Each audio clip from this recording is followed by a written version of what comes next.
Good morning, ladies and gentlemen. Thank you for joining us today. Before we get started, we'd like to recognize Councilman Brown, who is Chair of Public Safety, Newcastle Councilman Street, who is also a Chair of Public Safety, Newcastle County Executive Tom Gordon, Newcastle County Public Safety Director Joe Bryant, for joining us today. Today, Mayor Dennis P. Williams and Chief of Police Bobby Cummings will announce Operation Disrupt, the first phase of a public safety initiative targeting gun violence in the City of Wilmington. Operation Disrupt involves the realignment of police officers to be deployed in designated hotspot crime areas throughout Wilmington. This initiative will also include a partnership with the Newcastle County Police Department and other law enforcement agencies focused on gun violence and other major crimes. You will be hearing from Mayor Dennis P. Williams, Chief Cummings, Chief Settings, and Pastor Beeman. Mayor Williams. Thank you. First of all, I want to thank Pastor Beeman, President of IMAC, for also being here this morning. I want to thank Tom Gordon, Newcastle County President Bullock, Chief Cummings, Joe Bryant, who diligently worked all weekend to put this plan together. I think it's time now that we take a serious look at what's going on. We've been working hard to combat this violence on numerous ways, but now we're going to put more officers on the street, as Chief Cummings will talk to you about that in a moment. The violence in this city has to stop, and it takes all of us. It's just not a police problem, it's a community problem. And we're going to take a strong look at what we have to do here besides combat this violence with public safety. For the record, I want to make it perfectly clear. The community has an obligation to talk to the police or talk to some elected official or talk to someone that they trust.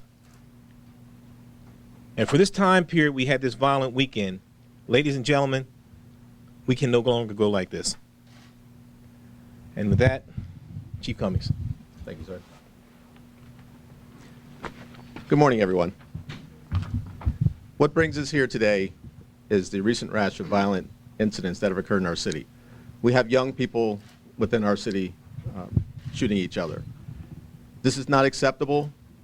It's something that we see as necessary in redeploying our officers that we currently have.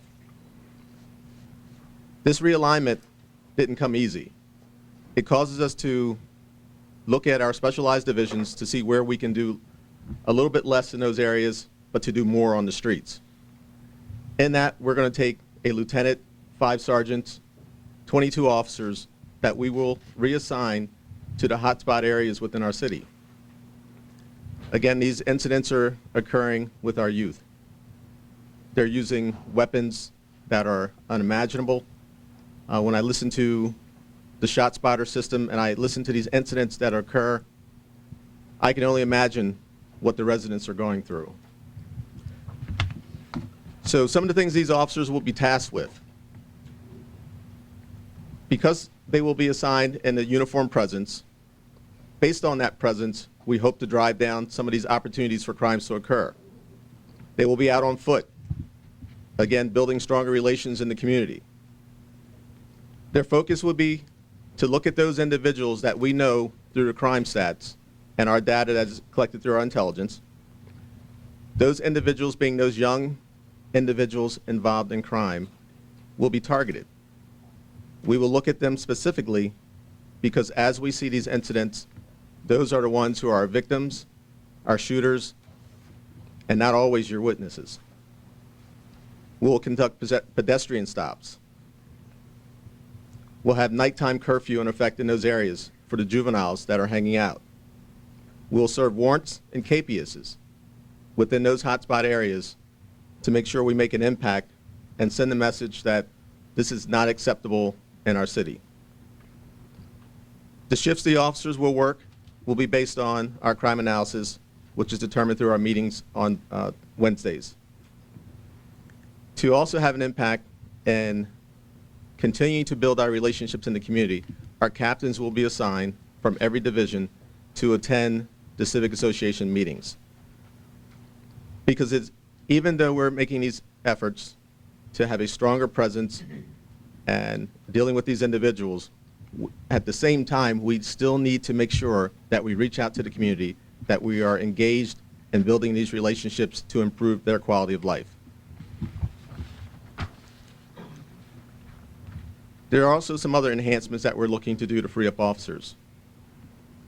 Our CSU personnel who are assigned to our radio room, they're going to be taking more reports when it involves incidents that are not in progress. Our crime prevention efforts will be stepped up, where we go out to the community, again reminding them to, just say for instance, items that are left in their vehicles, if you can put those away, if you can take time to cause less crimes to occur by being more diligent in their efforts to be aware. Our anonymous tip lines are still available. We have 888-1800 for drug tips, 576-3990 for information that leads to criminal investigation arrests. One of the other things that the mayor has approved is a monetary reward for incidents leading to arrest and convictions for homicides, and there's a $10,000 reward, again, for information leading to arrest and conviction for homicides. And then there's also a monetary gain for gun arrests, again, information that leads to an arrest and conviction.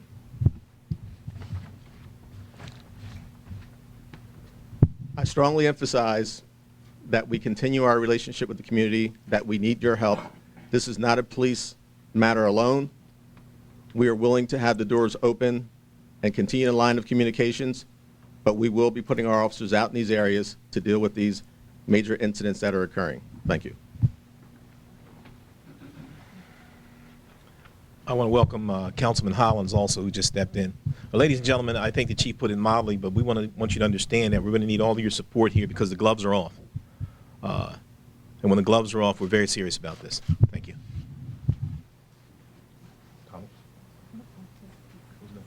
Chief. Good morning, and thank you, Mr. Mayor. Thank you, Chief Cummings. This city sits in the middle of Newcastle County. It is our city as well.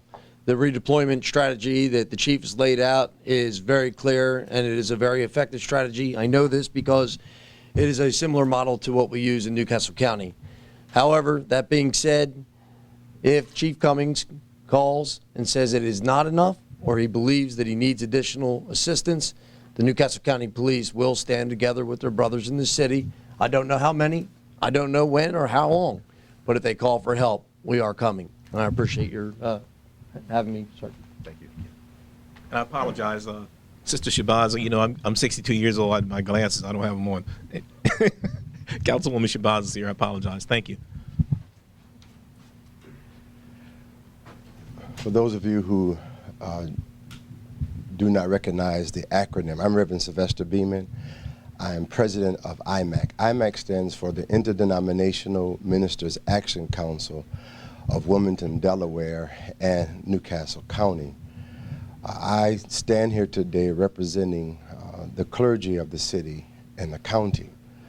In most cases, we are called to meet with those families who have lost loved ones, and unfortunately our sons who are at the beginning of their lives and having to meet those families at these tragic moments. And it is a painful reality. I can't begin to share with you. And President of County Council, Reverend Bullock, could also share that this is a very difficult time to meet with the family. We can't begin to share how difficult it must be to be a mayor or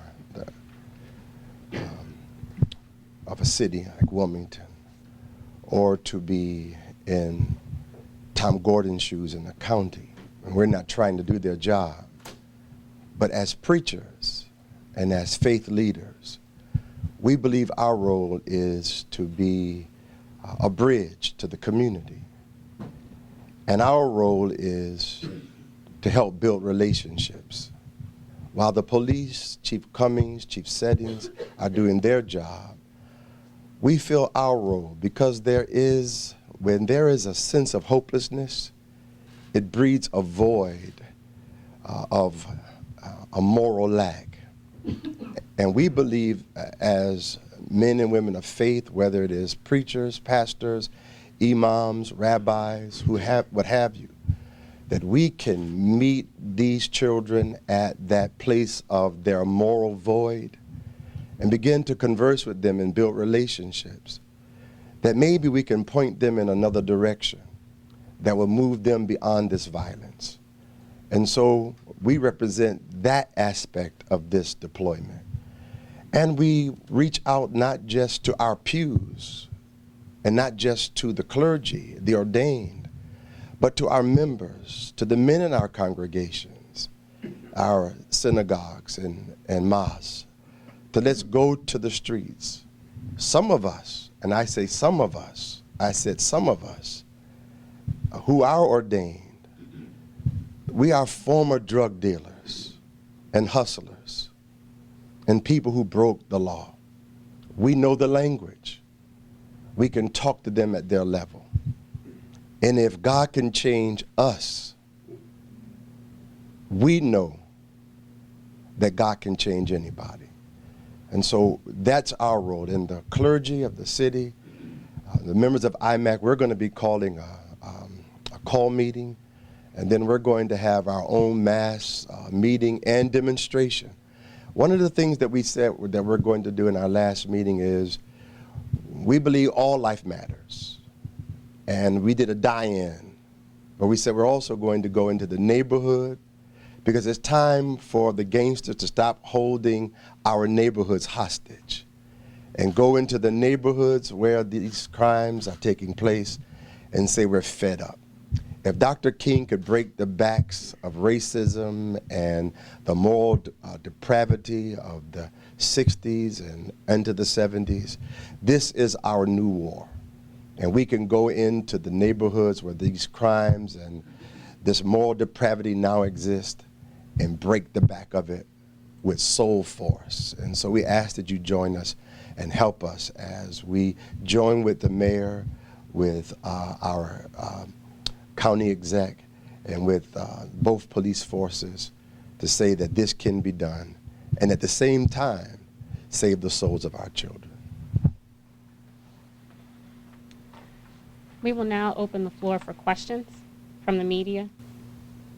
Can you tell us where those hot spots will be? What areas will be targeted?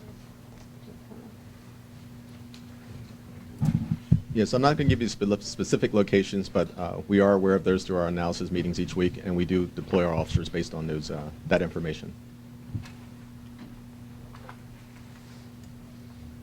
Why now? Why have this announcement 2 years into your office, to your term?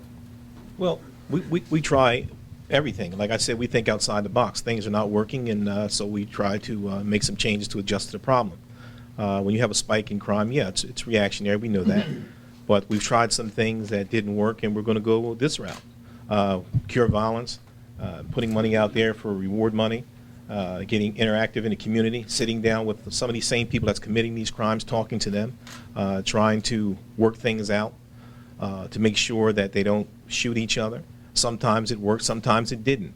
So now they don't understand the process of trying to negotiate and put those guns down and behave yourself. So we're going to deal with them on their terms now. What are their terms? What are they doing? What are their terms? What are they doing? They're shooting each other. Absolutely. Is that what you're going to say? And we're going to deal with them. We're going to arrest them. Okay. And to Chief Cummings, you had said earlier that you were going to be placing other officers, all ranks, out on the streets. Has that happened already, or is this part of it, or is this going to continue? This is immediate. This is immediate. Yes. When we spoke previously, I mean, was that already happening, or is this, I When guess, the- I guess what I'm asking is Operation Disrupt, you now starting this, or has this already been going on, where the ranks have already been out on the streets? Operation Disrupt is immediate today. Okay. But I guess what you're referring to is when I said the commanders were out on the street walking around. Yes, we had been doing that. Okay. So this is in This, addition to? yes, Okay. correct.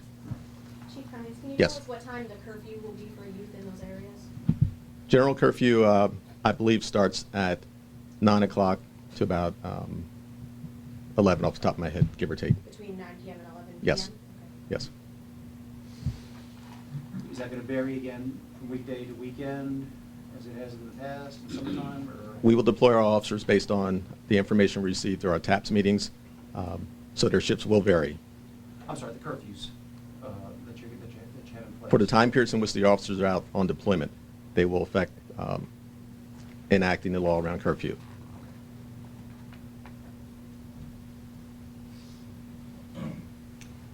If there are no additional questions, that concludes today's press conference. Thank you for coming.